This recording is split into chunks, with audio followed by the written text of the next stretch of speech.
and in a very Soviet style, condemn him or else. This is exactly like it was in Soviet Union.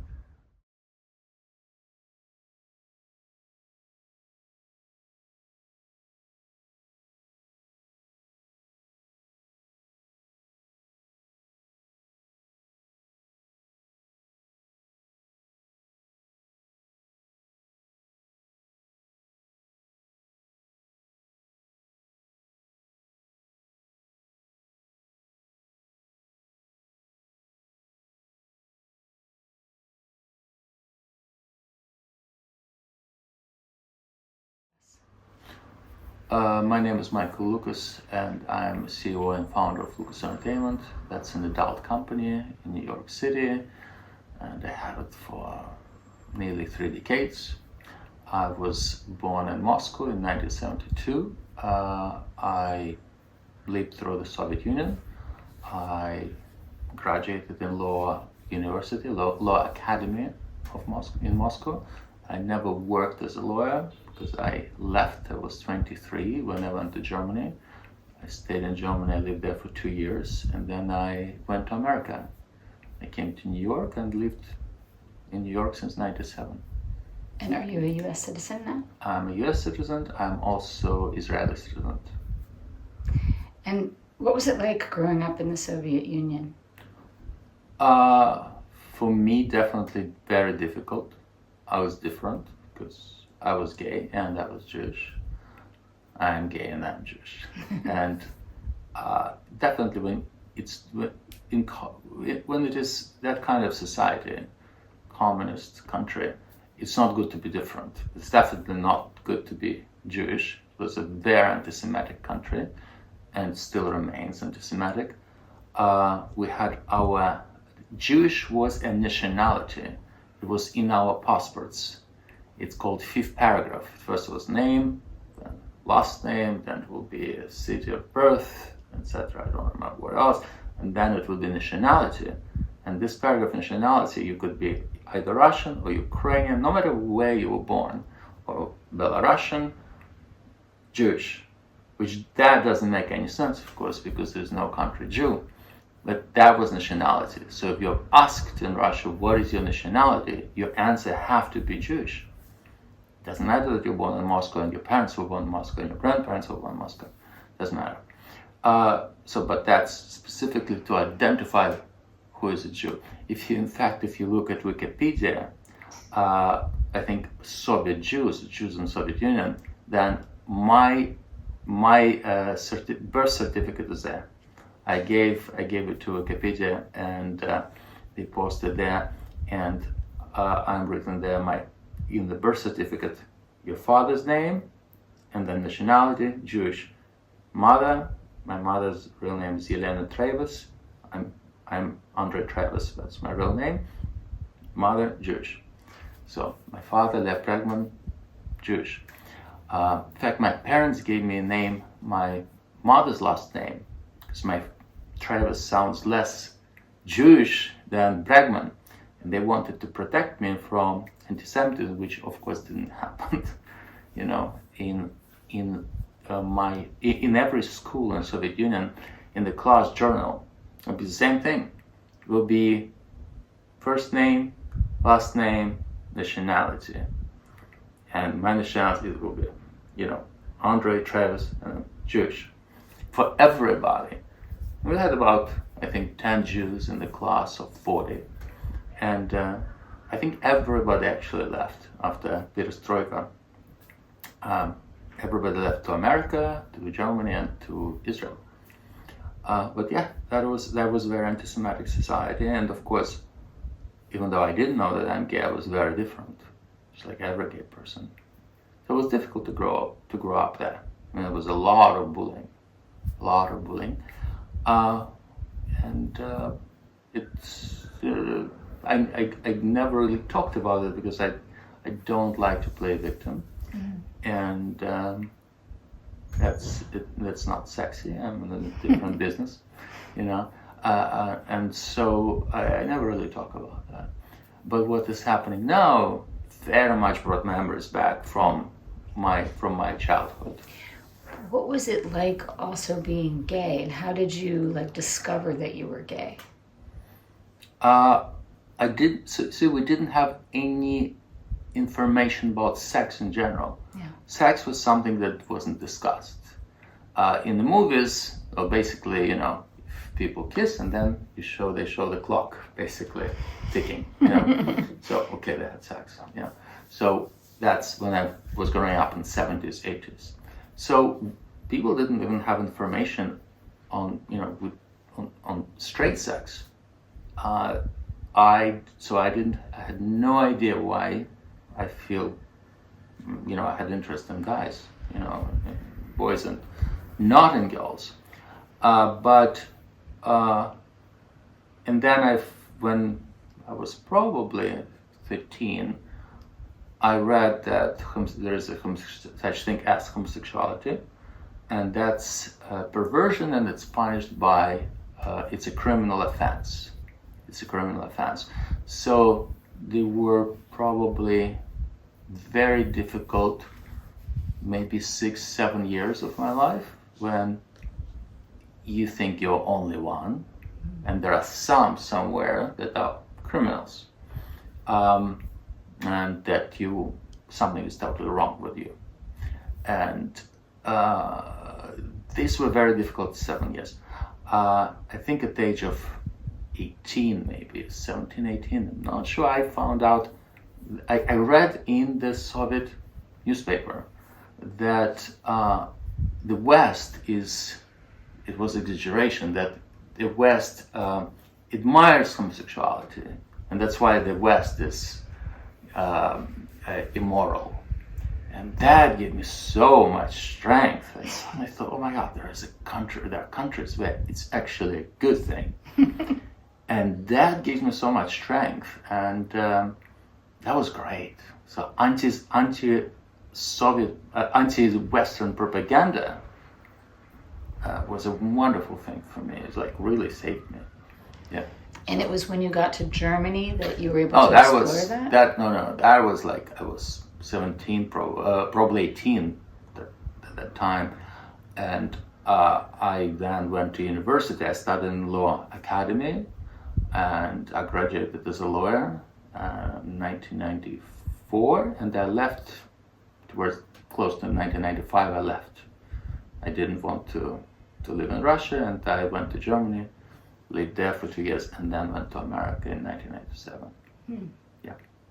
And was it in Germany that you decided to get into the business that you're in? When I came to Germany, back then, believe me or not, back then, if you come as a tourist, you won't be able to find a job. You won't be able to work. But in this industry, I could. And so I decided, okay, well, I can do that, and I can probably be successful. Because a lot of the industry, I thought back then, and I think I was overall right, people that are not very serious. And there were a lot of drugs. I heard there was a lot of drugs in the industry. I never touched any drug. I never tried any drug. I never drank. I never smoked. So I thought, I'm a person in control, and I would be able to achieve more than others. So I decided to go to the industry.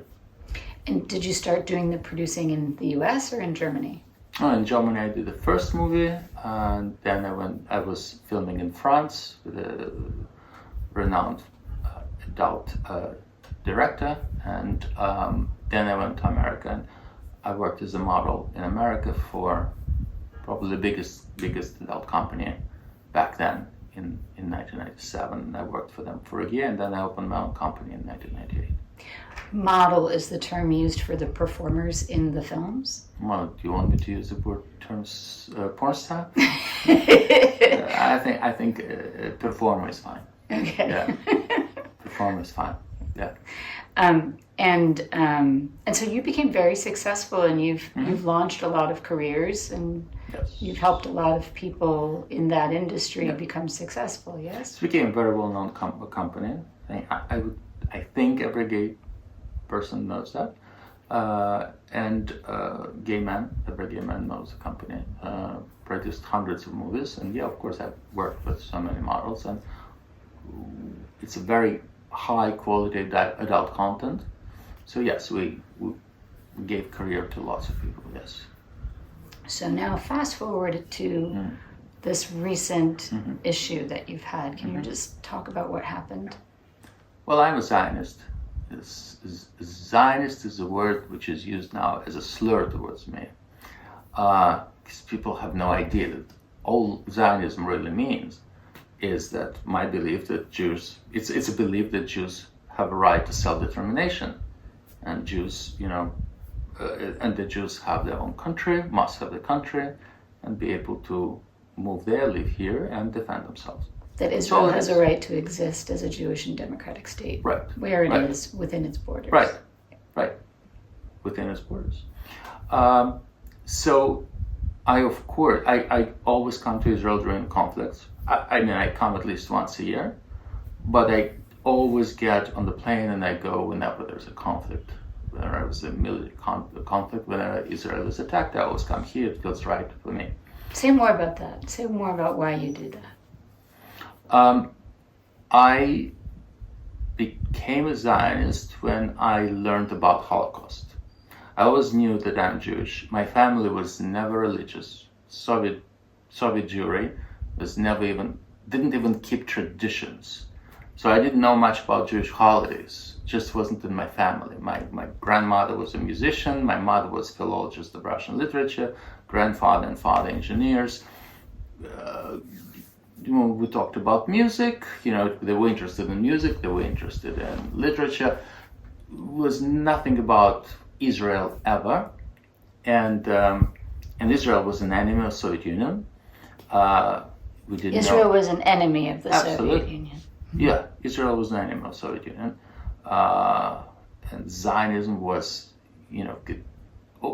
famous Jews in Russia had to go on TV and condemn Zionism and condemn Israel all the time. Famous singers, comedians, actors. That's when Soviets would remember that we have Jews, and that was their mission, So when I found out, about Holocaust, I think I was 14, 15, and then I made this connection that Israel is a place where we can go and be safe and defend ourselves. You found out about the Holocaust. In the Soviet Union, you're taught about the Holocaust. No, yes? we're not taught about Holocaust. We were not taught about Holocaust in the Soviet Union. That's why I found out about Holocaust really late, 14, 15.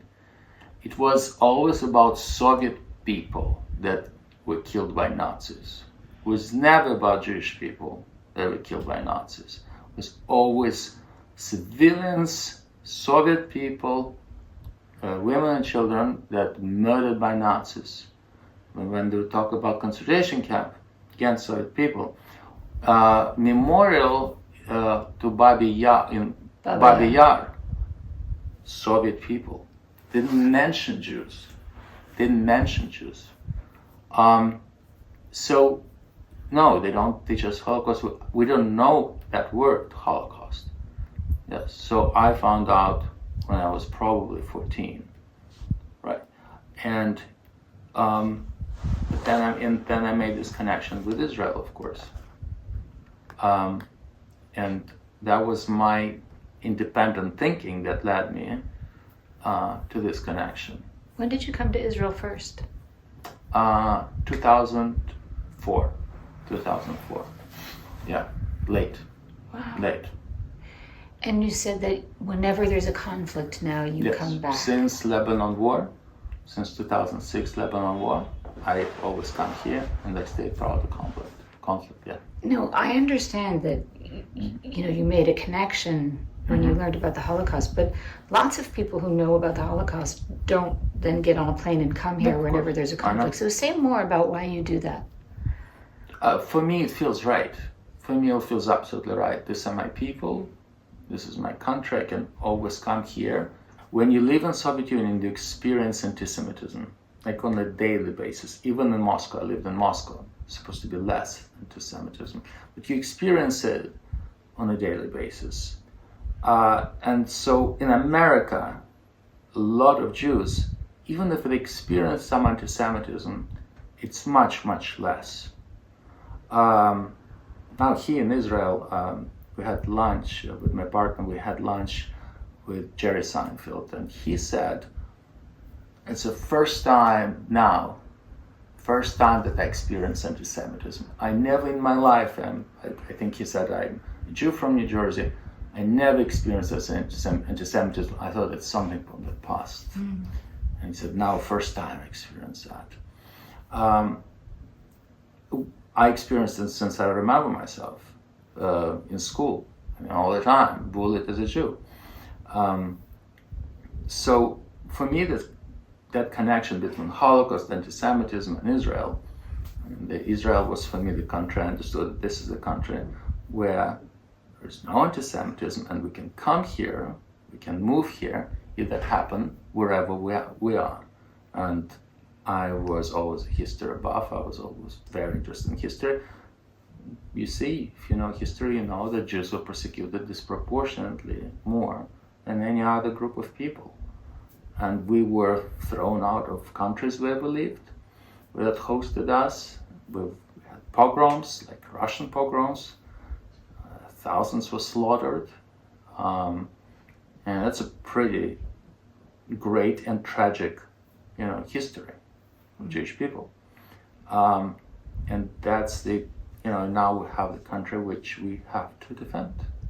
It reminds me of a marriage vow, in sickness and in health. Right. It's like that, like you love your country and you're here for your country in good times and in bad times. Absolutely, yes. And I was interviewed here, and that was actually always my answer. I come here for fun, and it's because it's wonderful gay life here. A wonderful gay life.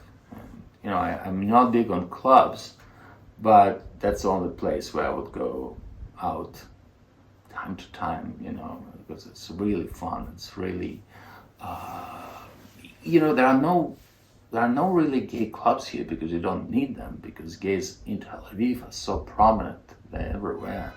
But there are big gay parties, and sometimes I go. But then I feel like I have to absolutely be here when the country is in trouble. So, in this conflict, obviously it began with an absolutely horrific day of atrocities. Right. That many people were able to actually see almost live on video, on social media. And instead of the response in the US being an overwhelming show of support for Israel for being attacked, we see that there's been this sort of inverted reaction where, especially on college campuses and in both elite circles and in artistic circles, there's been a condemnation of Israel and a blaming of Israel, and even claims that Israel is committing genocide. And even globally, right now, there is this and that's the accusation. The accusation. Me. Because my name was written on a rocket. You want me to? Yeah, explain. Go back? Let's have you tell that story. When I came to Israel, the start of the war, I brought from America like 10 pairs of boots for soldiers for IDF as a donation, and I published this photo on my Instagram of all those boots. And when I donated boots, I got a photo from someone in IDF with my name written on the rocket, and it says from Michael Lucas to Gaza. I didn't publish this photo. I forgot about it, and then I came across the Twitter of Jake Shields. Jake Shields is a famous American anti-Semite, major homophobe, and a racist. If you put Jake Shields and the word homophobe, we will see lots of results.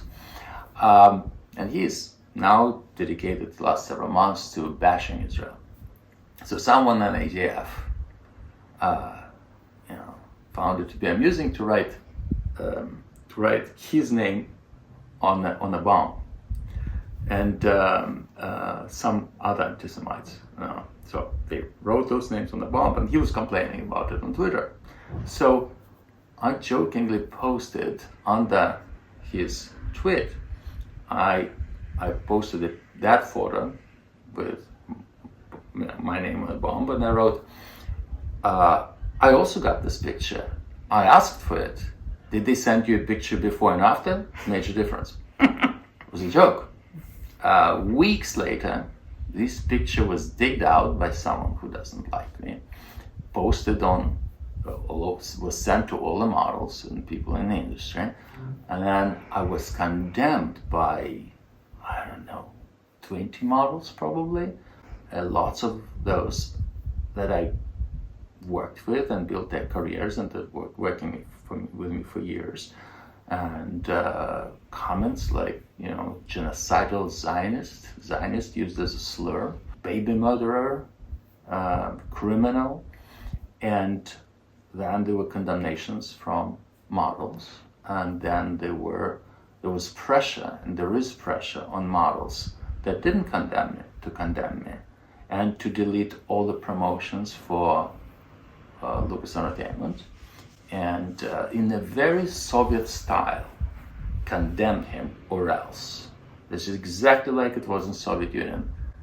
If someone is accused in something and someone is well known, then everyone have to condemn this person. And it's exactly that, under this pressure, because not everyone is anti-Semitic in the adult industry. Some models are anti-Semitic, and some just don't know anything about the conflict and got an impression that Israel is an aggressor and Palestinians are underdogs. That's all. Because what you see on TV, you saw Massacre of October. They've showed Massacre of October 7 at the beginning, and the Israelis, in my opinion, mistakenly would not release, it's a mistake not to release actual footage, which I've watched, the 47-minute of massacre, slaughter, that I don't think footage like this exists in the 21st century. I don't think actually anyone seen anything like this. Maybe Massacre of Tutsis would look like that, but that was not shown. And whatever was shown in the beginning of the conflict, October 7 atrocities. And then media started showing the retaliation. And of course there will be retaliation by Israelis. How can you not? And so a lot of models don't know anything about it. They just, picked up on pictures that are provided by Palestinians. And they're very often horrific pictures of war. Wars are ugly. And then there are, of course, models that are intimidated and just, why would you work with when there are threats that your career is going to be destroyed? Of course you're intimidated, A lot of them don't have any other job. Has anybody publicly defended you? No, and I didn't ask anyone to defend me publicly. I didn't want anyone to defend me publicly. I received lots of nice messages, and some models called me and they told me, we stand with you people, we're sorry this happened to you. But I didn't ask anyone to defend me publicly, no. But nobody volunteered? No, nobody volunteered, no. And has anybody privately told you that they stand with you and then publicly condemned you? No, I had a couple of models that I worked with that later apologized to me privately. I actually did ask a model I said, well, you writing me a message that you are sorry for what you've done, that's a private message, but you condemned me publicly, and I was very, very frustrating, very hurtful. I said, well, why don't you do it now publicly? And he wouldn't reply. He wouldn't reply. There were two of those. One replied that, but I still disagree with your methods. But they don't understand, of course. Well, they don't understand the scope of the magnitude of a problem and the cruelty of that. They don't understand that. They definitely didn't read reports in the New York Times after the New York Times for 2 months investigated rapes, how women were raped. Women were raped, and as they were raped, they were murdered at the same time. There will be several people. One will be raping, another will be slicing women's breasts off. It's difficult even to describe that. We haven't seen anything like that. Also, young generation if you look at the approval rating, right, you see that more young people disapprove of the conflict and are against Israel. And then the older demographic is, the more it is the approval. And approval is overwhelming still in the United States, because these people know much more. And they were not growing with TikTok. They know much more. What obviously we know is, in order to win the war, unfortunately, you have to go 100% with all your resources, something Israel is not doing. But how did we win the Second World War? We knew back then that in order to win the war, you have to destroy the morale of society. And that's what we did with Nazis. We carpet bombed Germany. We killed millions of civilians. And then we crushed the Nazis. And nobody said ever a word. Nobody said, we need to have a ceasefire because civilians are dying. Germans voted for Nazis.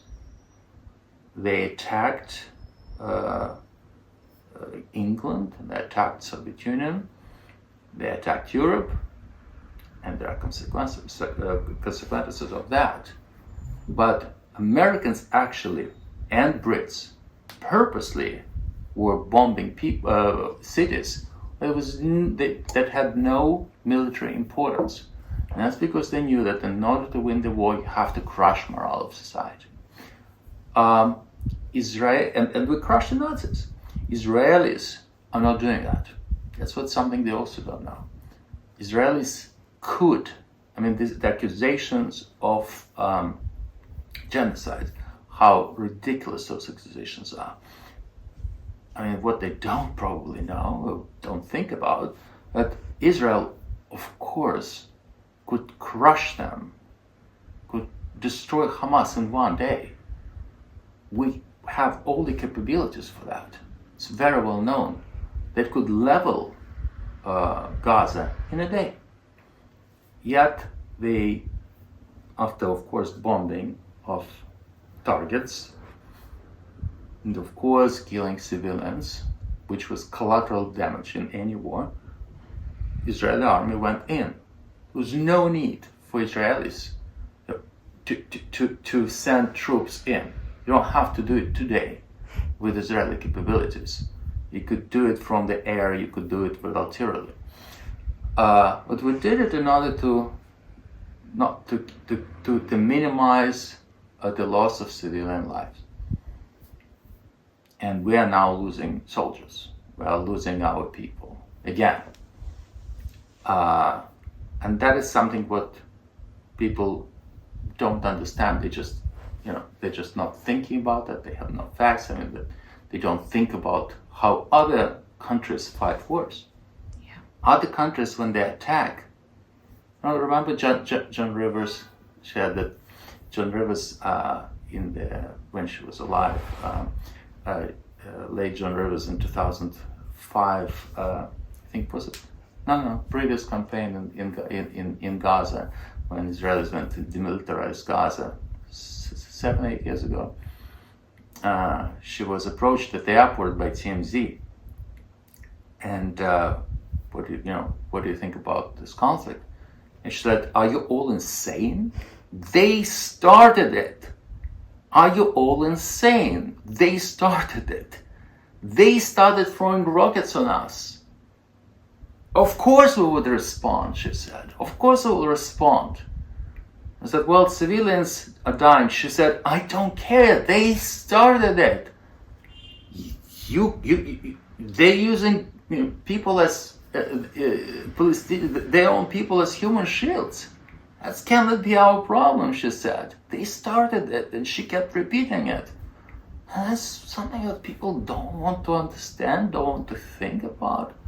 They started this war. Israelis we didn't want this war.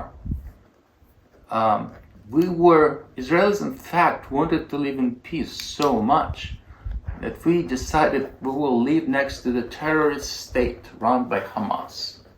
That was a mistake, because this is what happened. It's a different thinking. It's a very different thinking. We think that when people receive billions of dollars, and Hamas was receiving, Palestinians were receiving from all over the world humanitarian aid and billions of dollars over the years. We think, their leaders live luxuriously, drive the best cars, they have villas. Israelis even forgot about the nature of these people, and they thought, they want to, just like everyone, to live well, and they're living so well. All this senior Hamas leadership living so well. But we're dealing with religion and with ideology, and it's written in their chapter of Hamas Charter. It says there that elimination of the state of Israel. So, and they never made a secret of that. Nazis were killing the Jews in secrecy and never bragged about it. Hamas told us many times that they want to kill all the Jews, and Hamas bragged about it. Hamas fighters recorded it and distributed it. And that's a huge difference. Nazis were denying it during Nuremberg process. And when denying it and when presented with facts, they were saying they were told to do so, and they just couldn't not do it because they will be considered traitors. These people filmed it, and they, I was watching that film, and what struck me is that they were murdering people. Like, I remember the decapitation of a teenager on the kitchen floor with shovels. And the entire that was a Thai worker, I think. Was it a Thai worker? Yeah.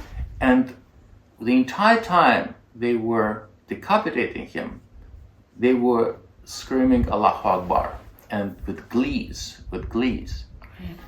And something the world never seen. And unfortunately, the world still didn't see it, because this movie is available only for the press, for journalists, and for some public officials. Right.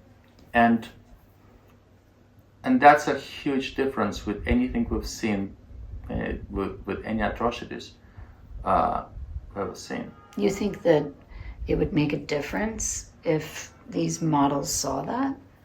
Yeah, of course. You do? Not for anyone, not for everybody. I see three groups of people: real anti-Semites that led this whole boycott, and there are those that don't know. That's a huge group of models that are not anti-Semitic, and then those that, under pressure, decided to make a statement. So there are anti-Semites, there are people who are ignorant, and there are cowards. It's basically the three categories. Yeah, if if we don't want to be understanding towards, why they did it, that they will lose their livelihood in their head, it's not so. Because when you're in the Twitter bubble and you have all this pressure, you don't understand that it's coming from a small group of people that are just very vocal. Right. Well, yeah, if we don't want, if we, you can say ignoramuses and cowards. You can say that. But I also can understand, that the pressure that they are under. Sure. They're afraid. Of course, they're afraid, and it's a very, again, no, of course, when I don't look at this through the Twitter bubble, I understand that this group of people is very small. But models, when they're there, that it seemed to them on that day when there are all these condemnations and pressuring them to condemn, they feel like if I won't condemn, that's it, my career is over. If they will think for a second, we were talking about here about that picture. We were talking about me as a Jew. They don't know any of that. There's another sort of bizarre aspect to this, in that the person to whom you were responding was not just an anti-Semite, but a homophobe, right? Yeah, and you know what they was amusing to see. Models were tagging him in their tweets. They were tweeting condemnation at me and at him. They don't know anything about who this person is. He hates gay people. And I imagine he also hates gay porn stars. I imagine that's a lack of, you don't know nothing about what you're dealing with. Who this person is and what happened and how that happened. No, and it's the same thing as, they also, a lot of models don't know or chose not to know who they are defending. I mean, they're defending people. I'm talking about Palestinians.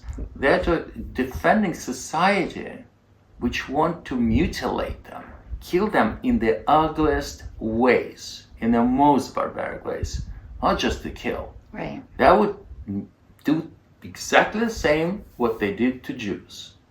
They will kill them because they're gays. They will kill them because they're porn stars. Well, with me, they also would kill me because I'm a Jew. But those two reasons, that you're gay and you're a porn star, I would imagine should be enough. I mean, that just makes no sense whatsoever. Right. And we do know that, it's very, you don't need to go deep into researching that, but it's so, because it's so available, that Palestinians murder gay men. Under Hamas rule, yeah.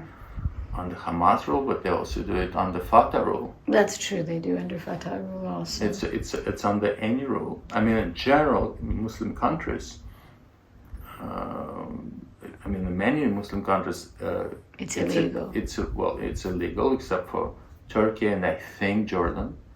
But in all the other Muslim countries, it's criminal offense.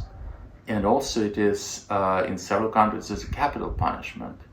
And by stoning, in some countries like Saudi Arabia. Now, but let's say Jordan and Turkey. We've seen when in Turkey they tried to have a parade. They were beaten up.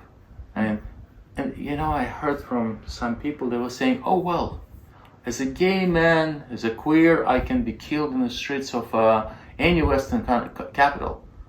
Well, so old lady can be also killed in the streets of New York. Anyone can be killed in the streets of New York, not only a gay person. We were protected here by laws. So and it's very popular response from lots of people. Well, so what? I can be killed here too. But no, you're talking about crime. Of course there is crime everywhere. But we're protected by laws.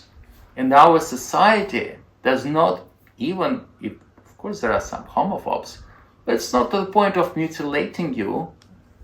It's not to the point of slicing your breasts. Have you ever met any Palestinian any gay Palestinians who were able to get asylum here? Oh yeah. Oh yeah.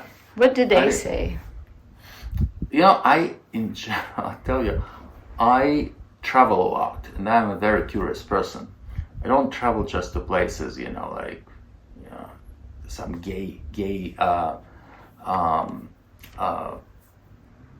popular spots. I traveled all over Middle East, and before I would go, I will find gay men that could show me around.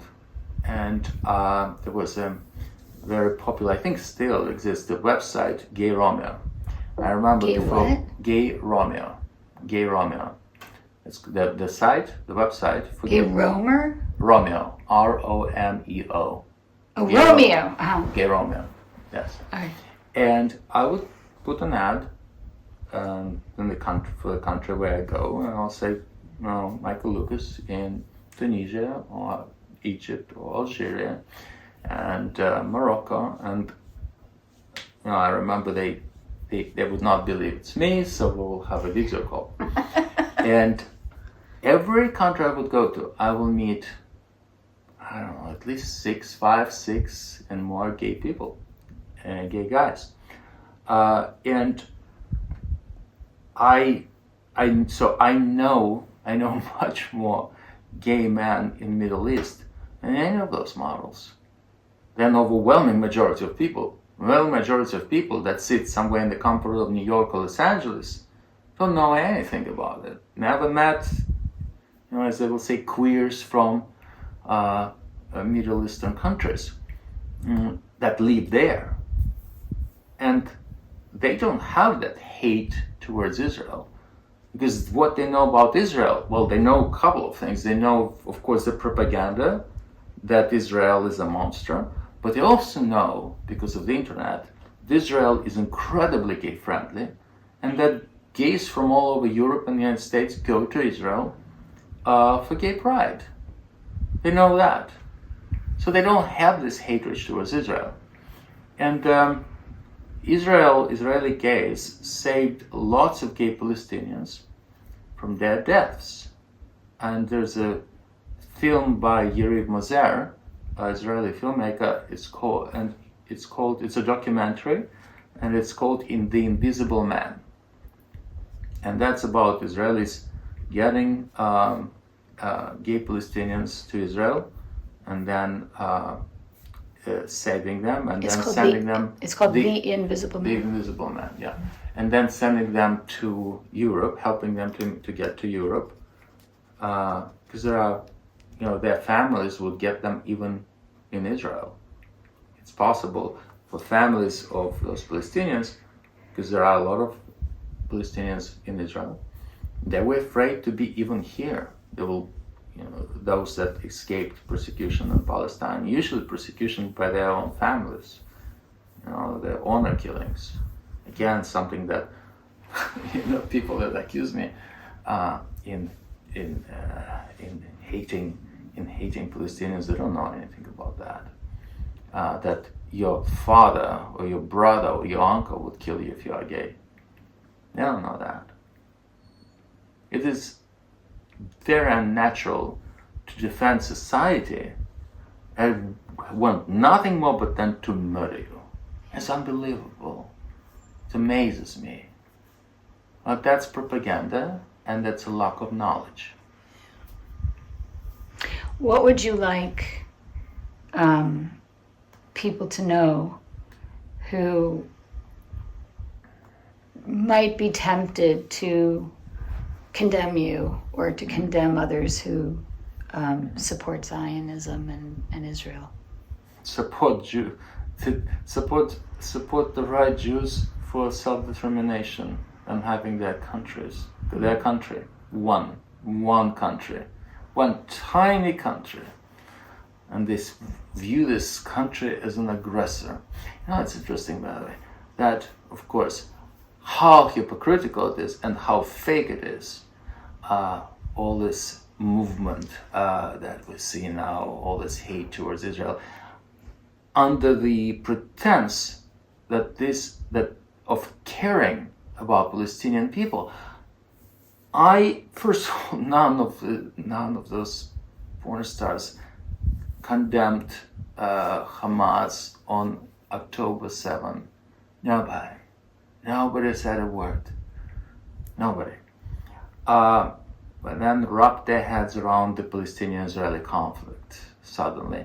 But what is important here is that they never talk about other conflicts. They never voice their opinion when they never protest murders when Saudi Arabia is murdering Yemenites, carpet bomb Yemen. No problem, no condemnations. When Assad of Syria was slaughtering its own people, I mean, hundreds of thousands of Muslims died as a result of that war. It's okay. I mean, I can go on and on and on until cows come home about how many Muslim slaughters we had, but only when Jews are involved. When Jews are involved, that's when blood boils, and that's when people go against their own interests. They start defending people that would murder them, and that's anti-Semitic. That becomes clearly anti-Semitic.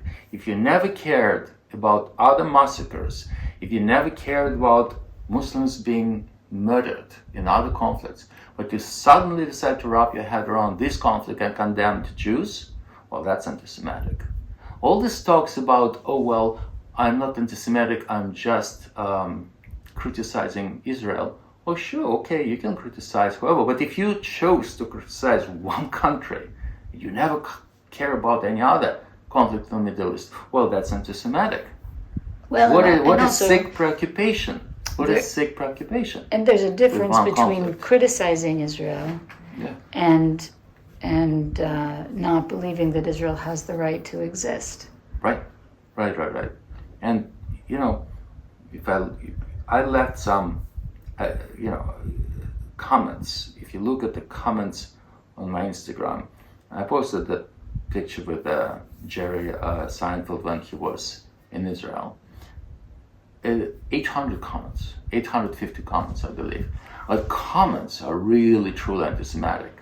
Truly anti-Semitic. It's not just criticism of Israel. It's actually calling me, kike and real anti-Semitism. Real anti-Semitism. And all about, that your country shouldn't exist. Your country should be wiped off the face of the earth, all of that. That's it. Like, if you do, it's no longer about the conflict. It's about just Israel shouldn't exist. Yeah. So what's next for you? Look, I will be fine. It's, some people can boycott me and not work with me. It's fine. It's, there's an endless number of models, and but so you're still producing films? I'll be producing, even if they will kill them, even they will be upset to whatever degree they can be upset, scream and yell. But again, it's important to remember it's a vocal group of people, but pretty small group of people, just very determined group of people. And these people are real anti-Semites that move, those that are ignorant, and that moves those that are intimidated. But but isn't it just? I think just that this event, that the Hamas attack, was so successful that it brought so much anti-Semitism all over the world that the Jewish business owner is being boycotted. A porn owner of porn company is being boycotted. That's how ridiculous it is, and that's the magnitude of this attack. Is this attack was touched everybody. From American politicians to me, to Jews being afraid to wear the Magen David, to Jews being afraid of wearing yarmulkes all over the world. All over the world. Jews feel more safe now in Israel than they feel safe in European capitals and in lots of in places in America. I mean, Jews are very intimidated and Jews are very disappointed. Jews are disappointed because majority of Jews are liberal, very liberal people that were supporting Black Lives Matter, supporting all the different movements. And we're very disappointed that those movements, those groups, turned against them and were not supporting them now when Jews really need the support. And that is very telling that Jews feel so betrayed, and that is, I mean, we didn't, and all of that over the attack. We have this explosion of anti-Semitism over the attack that killed more Jews in one day than in 60 years after the 70 years after the Holocaust. It's the biggest massacre of Jews since the Holocaust. And as a result of that attack, where 1,200 Jews were murdered in the most barbaric way, we have this explosion of anti-Semitism. And just like in Nazi Germany, we have business boycotts of Jewish businesses. It's exactly that. Boycott Jewish business. I mean, it's not just me. I mean, so many Jewish businesses are boycotted. Something that I think a lot of models don't know. They don't know that Jewish businesses were destroyed and boycotted during the, by Nazis in 30s. And I think they maybe don't know that now a lot of Jewish businesses are being boycotted as well. Jews are receiving huge number of threats on social media. That's not a coincidence, right? I mean that is also real. That so many different fields of Jewish life is affected. I'm just one example, just a very weird example, that it even is in gay porn, where gay porn stars are the major targets of those they are defending.